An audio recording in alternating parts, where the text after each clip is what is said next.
के अंदर आपको जान महसूस नहीं हो रही, परिंदा टांगों के ऊपर सही तरह से खड़ा नहीं हो रहा, तो उसके लिए सबसे पहले आपके पास विटामिन बी कम्प्लेक्स का इंजेक्शन लाजमी मौजूद होना चाहिए। विटामिन बी कम्प्लेक्स इंजेक्शन के साथ साथ आपके पास सिरिंज मौजूद होनी चाहिए। अब आपने करना ये है कि उस सिरिंज के ज़रिए 0.10 आपने ये विटामिन बी कम्प्लेक्स लेना है, ये इसके पट्ठू में अपने इंजेक्शन लगा देना है। ये काम आपने 2 से 3 दिनों के लिए करना है।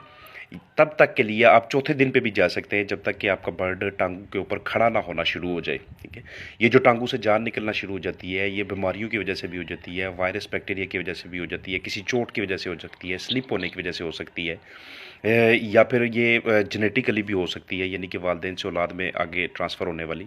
लेकिन अगर तो ये वक्त के साथ साथ, पहले परिंदा बेहतर था, वक्त के साथ साथ वो ख़राब हुआ है, वक्त के साथ साथ उसकी टांगों में ये मसला बना है, तो आपको ये वाला इंजेक्शन उसको लगाना है 3 से 4 दिनों के लिए और 4 से 5 दिनों के लिए, जब तक वो रिकवर नहीं होता। और इस दौरान आपने उसको हैंड फीडिंग करानी है, अपने हाथ से उसको अपने खिलाना पिलाना है, कोई सॉफ्ट डाइट उसे दे दें। अपने पास आप ड्रॉपर रख लें, अपने पास आप सिरिंज ले लें, उसमें पानी डाल के आप उसको मुंह में कतरे डालते रहें, उसके मुंह में खुराक डालते रहें, कोई इस तरह की नरम ग़िज़ा उसके मुंह में डालते रहें, क्योंकि खुराक अगर इस दौरान परिंदे ने ना खाई तो उसकी जो क़ुव्वत मुदाफ़त है वो बिल्कुल नीचे आ जाएगी, उसके ऊपर दूसरे जरासीम हमला करते करते वो एंड पे उसकी मोर्टेलिटी हो जाएगी, उसकी मौत वाक़या हो जाएगी।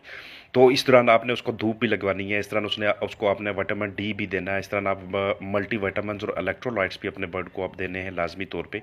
धूप में बहुत ज़रूरी है उसको रखना, और जो उसका दर्जा हरारत है, जहाँ पे आजकल चूँकि सर्दियाँ हैं, वहाँ पे रात को दर्जा हरारत का भी ख्याल रखना।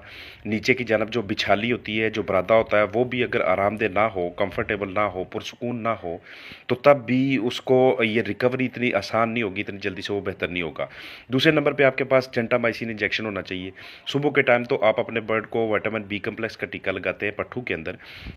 शाम के वक्त आपने उसके स्किन के अंदर, यानी कि सब कट, उसके जिल्द के अंदर ये टीका लगाना है, और ये आपने लगाना है 0.15 ml पर बर्ड के हिसाब से। एक तो पहले नंबर पे हो गया विटामिन बी कम्प्लेक्स, और दूसरे नंबर पे ये आपके पास जेंटामाइसिन लाजमी होना चाहिए। तीसरे नंबर पे आपके पास एमीवाइकाम वाला प्रोडक्ट होना चाहिए।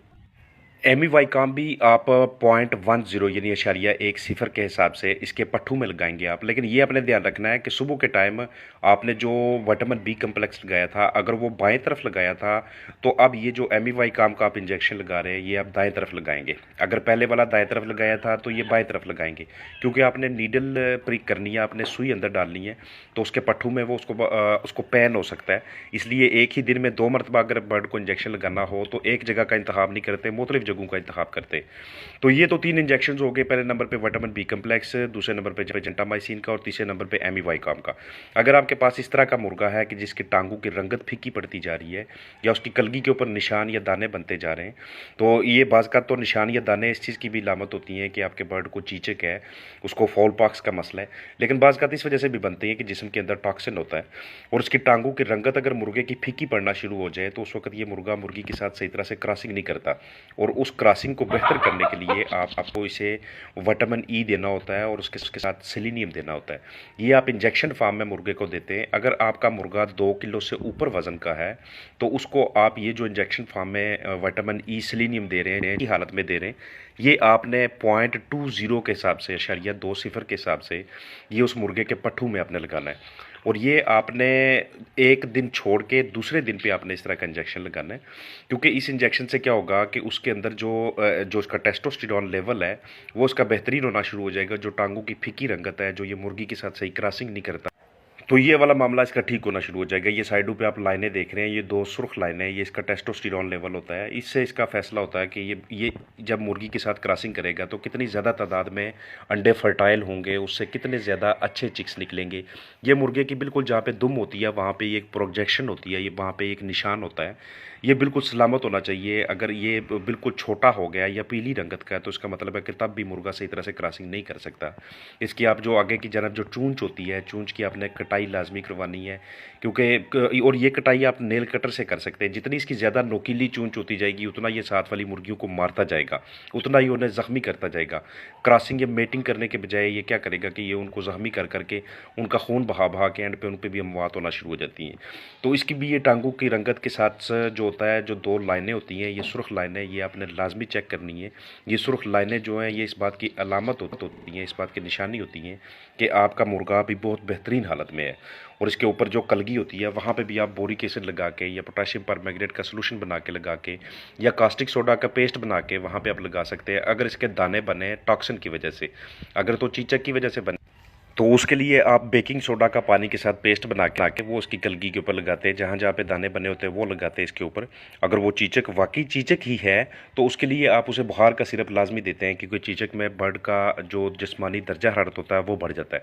इसके अलावा अगर आपके पास इस तरह के बर्ड्स हैं कि जो जिनके मुँह से तरह तरह की आवाज़ें निकल रही हैं, जैसे कि वो किसी सांस के मसले का शिकार हों, तो आपके पास ऑक्सीटेट्रासाइक्लिन का इंजेक्शन लाजमी मौजूद होना चाहिए। ये आपने अपने बर्ड को उसके जिस्मानी वज़न के हिसाब से, अगर आपका परिंदा 1.5 किलो से नीचे वज़न का है तो उस पे आप 0.1 सीसी फी परिंदा के हिसाब से ये ऑक्सीटेट्रासाइक्लिन का इंजेक्शन उसे लगाएंगे। अगर वो 1.5 किलो से ऊपर का है तो उस पे आप 0.20 के हिसाब से इसको इंजेक्शन लगाएंगे।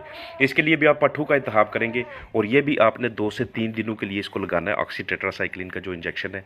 इसके अलावा अपने बर्ड को अपने धूल से बचाना है, मट्टी कचरे से बचाना है, और भी देख लेना है कि अगर वो किसी किस्म का वायरस का इन्फेक्शन है या कोई बैक्टीरियल इन्फेक्शन है तो उस हिसाब से भी आपने उसको ट्रीट करना है। फिलहाल जब भी इस तरह का कोई मसला दरपेश आए, नज़ला ज़ुकाम हो, हल्का फुल्का बर्ड को सुस्ती महसूस करे तो या आंखों से पानी बहे, तो उसके लिए आपके पास ये इंजेक्शन लाजमी होना चाहिए। तो अगर तो बर्ड के जिस्म के अंदर टॉक्सिन है, उसके जिस्म के अंदर जहर है, तो आपके पास कॉपर सल्फेट मौजूद होना चाहिए। ये 450 ग्राम की पैकिंग में आता है। एक तो कॉपर सल्फेट आप अपने पास रखेंगे, उसके ऊपर एक्सपायरी डेट वगैरह देख लेंगे, और उसके साथ साथ आपके पास सिरका लाजमी मौजूद होना चाहिए। कॉपर सल्फेट और सिरके का दोनों का अमेज़ा बनाते हैं आपस, और दोनों का अमेज़ा इस तरह से बनता है कि आप 18 ग्राम कॉपर लेते हैं और 200 ml सिरका लेते हैं। इन दोनों को आप पानी में मिक्स करके उसके बाद आप 50 किलो खुराक के ऊपर अच्छी तरह से मिक्स करते हैं। उसके ऊपर छिड़काव करते हैं आप किसी भी स्प्रेयर के ज़रिए। तो छिड़काव करने के बाद ये खुराक जब अपने बर्ड को खिलाएंगे तो उनके जिस्म से जो टॉक्सिन होता है, जो जहर होता है, वो ख़त्म होना शुरू हो जाता है। जो कलगी के ऊपर काले दाने होते हैं वो वाले भी ऊपर से ख़त्म होना शुरू हो जाते हैं। तो अगर तो आपके बर्ड को नज़ला ज़ुकाम खांसी है, वो किसी किस्म की सांस के आर्जे में मुब्तला है, तो सबसे पहले माहौल को ठीक करने के साथ साथ अब आप उसको इस तरह का प्रोडक्ट देते हैं जिसके अंदर मेंथोल, ब्रोमोहेक्सिन, यूकलिप्टस ऑयल, कम्फोर वगैरह मौजूद होते हैं, विटामिन ए, विटामिन ई, कुछ ऑयल्स होते हैं उनका एक्सट्रैक्ट होता है।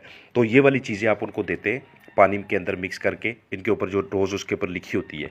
तो ये शॉर्ट सी वीडियो उम्मीद है कि आपके लिए जो 2-3 मसले मसाइल मुर्गियों को दरपेश आते हैं उनको हल करने में मुआवन साबित होगी। फ़ी अमान अल्लाह।